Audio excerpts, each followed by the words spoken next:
finalité que pour qu'il y ait des transformations sociales.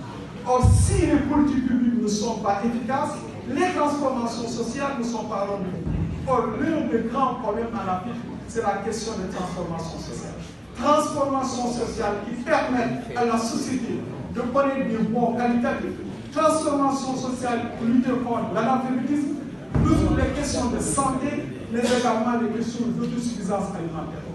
On se rend compte que dans des pays qui ont une posture différente en matière de politique publique, je parle des pays asiatiques ou le Canada, on se rend compte véritablement que les politiques publiques produisent des résultats.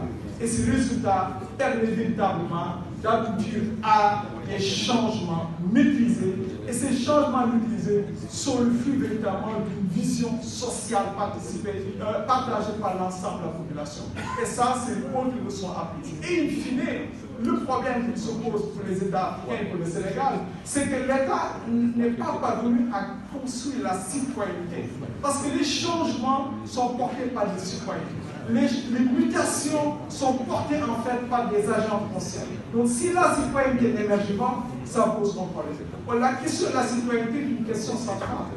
Parce que les citoyens est le produit, la jonction de deux dimensions. La famille. C'est la famille véritablement qui donne les valeurs à l'économie.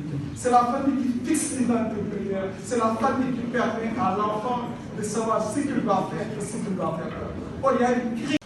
Il faut aujourd'hui faire une évaluation exhaustive et sans complaisance. Aussi bien des responsabilités politiques, des responsabilités des hauts fonctionnaires, comme des responsabilités des autres acteurs.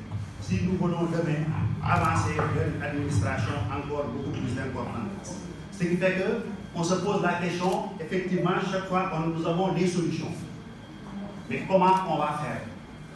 Comme disent les professeurs canadiens, souvent il faut faire autrement. C'est-à-dire qu'il faut qu'on change les modes de gouvernance.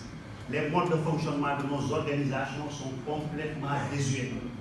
Aujourd'hui, c'est des modes de fonctionnement en réseau. C'est des modes de fonctionnement des organisations apprenantes et autres qui permettent de prendre en compte ces mouvements, ces dynamiques de contestation sociale et de diversité. Donc, tout n'est pas négatif, bien sûr, dans notre administration. Il ne faut pas être dans un truc nihiliste pour croire que rien n'est bon. Et là, vous me permettrez de citer, à ma connaissance, certaines initiatives que je pourrais considérer comme des success stories. Je ne sais pas si c'est comme ça qu'on le dit, mais de mon expérience, j'ai remarqué 2 ou 3 structures qui ont pu apporter des changements, des transformations significatives. La première, c'est la direction de la solde du ministère des Finances. Là, notre collègue Charles VI, j'ai pu voir, il a amorcé